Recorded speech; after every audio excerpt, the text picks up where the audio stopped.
لسیالانو سره سیال شي ای وطن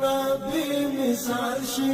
چې شي دښتې د زرغونې ټول اوبه کنال کنال شي د جنت سکنی ورور یې د بدرو خلکو کور یې موږ د ساتو په مېړانه وخوږه افغانستانه